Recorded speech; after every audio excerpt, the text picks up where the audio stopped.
Ahora bien, el diseño de experimentos es una rama de la estadística que se encarga precisamente de poder ver cómo, de acuerdo a las características del área donde se va a realizar un ensayo, cómo acomodar, cómo arreglar los tratamientos dentro de esa área y básicamente dentro de lo que se llama las unidades experimentales. Fíjense que acá aparece una definición que es un dispositivo que permite el arreglo y la distribución de los tratamientos a las unidades experimentales. Es muy importante que sepan que así como en el diseño de muestreo se hablaba de unidades de muestreo, ahora vamos a hablar de unidades experimentales. Y esas unidades experimentales, como vamos a ver más adelante, son aquellas unidades que recibe o se le asigna un tratamiento o una combinación de factores que el investigador desea probar.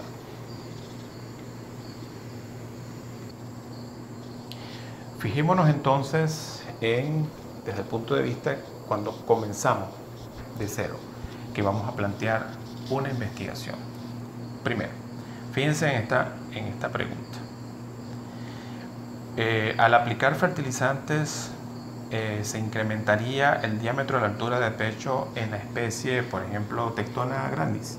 Esa es una pregunta que pudiera convertirse en una hipótesis, aseverando la pregunta, haciendo la afirmativa, y a su vez podría convertirse en un objetivo general de la investigación. Fíjense que tenemos otro caso, otra pregunta. El manejo orgánico de sistemas agroforestales con café produce rendimientos sustentables en el tiempo. Esa es otra pregunta de manera muy general que nos podemos plantear. Otra es que un plan determinado de conservación reduce la degradación de los suelos en una cuenca, ¿cierto? Veamos acá un ejemplo, ¿verdad?, de una investigación que surge a partir de una pregunta como la que vimos anteriormente. Hay una pregunta central que es la que yo quiero mostrarles a ustedes acá.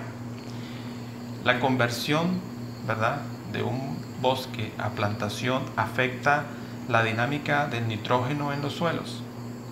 Y fíjense que con esa pregunta, ¿qué efectos deberían estudiarse en ese caso? Obviamente, si estamos hablando de la dinámica del nitrógeno, hay que evaluar contenido de nitrógeno en los suelos, por ejemplo. ¿Sí? Contenido de nitrógeno en los suelos. También podemos evaluar los flujos de nitrógeno en la capa superficial del suelo. Y por supuesto también la concentración, otro ejemplo, la concentración de nitrógeno en la hojarasca del suelo. Fíjense que de acuerdo a la pregunta central, que cómo afecta la conversión, ¿verdad?, de bosque a plantaciones, cómo afecta la dinámica del nitrógeno, es obviamente importante ver cuáles serían esas características o esas variables que pudieran reflejar la dinámica del nitrógeno. Y obviamente esas variables pueden ser el contenido de nitrógeno en los suelos y el flujo de nitrógeno en la capa superficial del suelo. Cuando hablo de flujo de nitrógeno, piensen por ejemplo en versiones de nitrógeno como por ejemplo nitrato de amonio, nitritos, nitratos, etcétera, etcétera. Ahora bien, no hay duda que esas características a medir estarían mucho más depuradas si nosotros determinamos nitrógeno total y la tasa de mineralización de nitrógeno, es decir, cómo va cambiando en el tiempo el contenido de nitrógeno en el suelo, en las hojarascas, etcétera, ¿verdad?, por tomar esas como ejemplo. También, ¿dónde vamos a colectar esas muestras? Obviamente, en los suelos bajo el dosel de los árboles. Eso significa que tenemos que definir cuál sería nuestra unidad experimental, es decir, esa unidad sobre la cual nosotros vamos a hacer todas estas mediciones que acabamos de mencionar.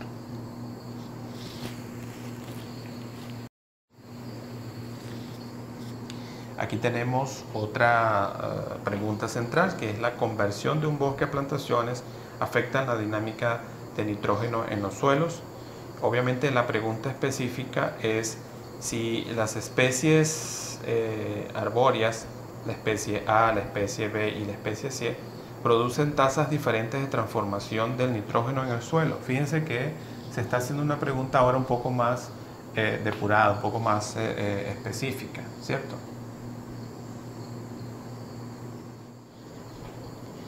Ahora bien, vamos a entrar de lleno entonces en lo que es el concepto de unidad experimental.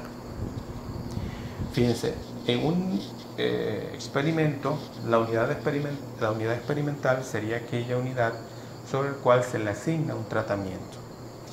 Aquí tenemos un ejemplo que puede ser una parcela que contiene varias plantas y que esa parcela se le va a aplicar algún tratamiento en especial. Como ya había mencionado, puede ser una dosis de nitrógeno, puede ser un tipo de enmienda, por ejemplo, o puede ser un híbrido que esté interesado en evaluar dentro del campo. Pero también una unidad experimental puede ser una bolsa de polietileno que contiene un sustrato, que es uno de los tratamientos que quisiera evaluar si estamos trabajando a nivel de vivero, y que esa a su vez puede tener una sola planta, por ejemplo, puede tener dos plantas. Una cápsula de Petri también puede ser una unidad experimental, puesto que en una cápsula de Petri nosotros podríamos colocar diferentes sustratos para reproducir bacterias, por ejemplo, para reproducir algún hongo en particular. Un conjunto de semillas también puede ser considerada una unidad experimental, pues si ese conjunto de semillas, por ejemplo 100 semillas, pudieran estar sometidas a un tipo de tratamiento pregerminativo que quisiéramos también evaluar junto con otros tratamientos pregerminativos. Un árbol o un grupo de ellos también puede ser considerado como una unidad experimental, y un trozo de madera también, si nosotros estaríamos interesados en probar diferentes métodos de secado, por ejemplo, sobre los trozos de madera. Pero a su vez nosotros también podemos identificar, además de la unidad experimental, que es la que recibe, ¿verdad?, físicamente un tratamiento, podemos tener ahora otro elemento importante que debemos identificar en un ensayo, y es la unidad de observación o la unidad de medición. Como su nombre lo indica, pues es una unidad sobre la cual yo voy a registrar las variables de mi estudio, bien sean las variables de tipo cualitativa como las variables cuantitativas. Y fíjense que ante estas dos definiciones, eso significa que una unidad experimental pudiera contener varias unidades de observación, ¿okay? O que una unidad experimental sea exactamente igual a una unidad de observación. Vamos a ver algunos casos. Fíjense, en este ejemplo tenemos un arreglo, ¿verdad? Un arreglo de tratamientos en donde cada celda o cada cuadrito representaría, por ejemplo, una parcela, y ustedes pueden ver unos códigos como T1, T2, T3, T4, T5, que serían los códigos que representan los tratamientos. Fíjense que en este arreglo nosotros tenemos un total de 1, 2, 3, 4, 5, 6, 7, 8, 9, 10, 11, 12, 13, 14, 15, 16, 17, 18, 19, 20, 21, 22, 23, 24, 25, 26, 27, 28, 29, 30. Tenemos 30 unidades experimentales y tenemos 5 tratamientos, lo que quiere decir que cada tratamiento tiene 6 repeticiones. Y la asignación de los tratamientos en las 30 unidades experimentales se realizó de manera aleatoria.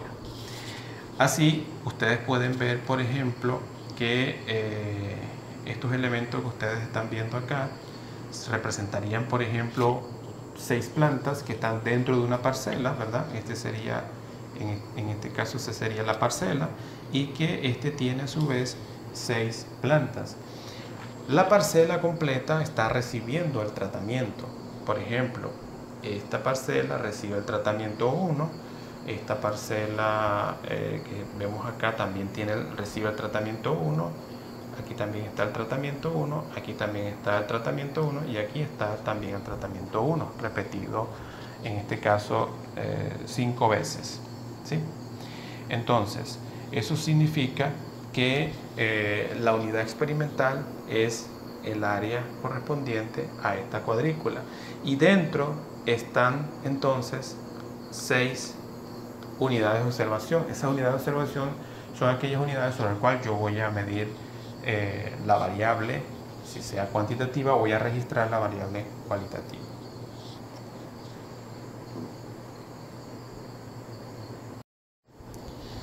Veamos este otro caso. Imaginémonos que estamos haciendo o que vamos a realizar un ensayo a nivel de vivero y fíjense cómo aquí tenemos, ¿verdad?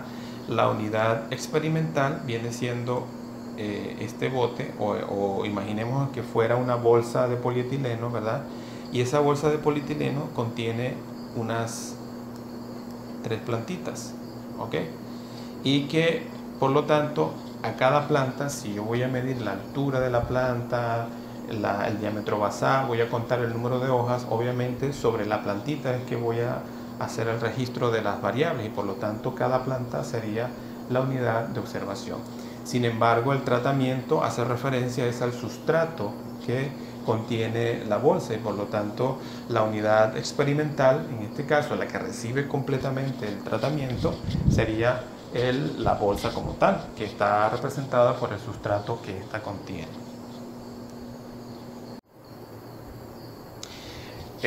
Y basándonos precisamente en los principios del diseño de experimentos, ya nosotros habíamos hablado acerca de las unidades experimentales, de la unidad de observación, la importancia de la aleatorización a la hora de asignar los tratamientos en las unidades experimentales, ¿correcto?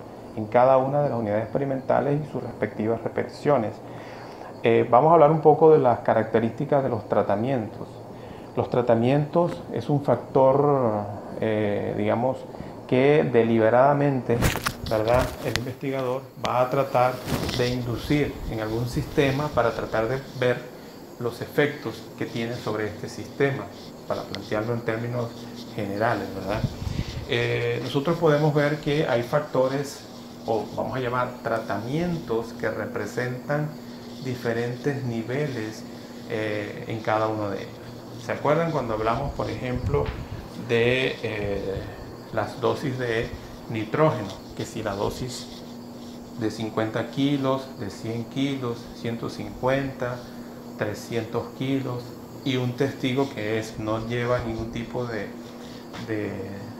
concentración de nitrógeno, pues esos niveles, esos números que estoy mencionando representan niveles de un factor cuantitativo. En este caso, el tratamiento representa niveles de un factor cuantitativo. Aquí entraría también, por ejemplo, si estamos estudiando diferentes densidades de siembra, si estaríamos estudiando diferentes concentraciones de una fitohormona, ¿verdad? Por otro lado, tenemos el caso de cuando los tratamientos están representados por niveles cualitativos, ¿verdad? Y en este caso hablamos de un factor cualitativo. Tipos de enmienda, por ejemplo, diferentes fuentes de nitrógeno. Ahí no hay números, simplemente estamos hablando de cualidades, diferentes híbridos, diferentes cultivares, etcétera, etcétera.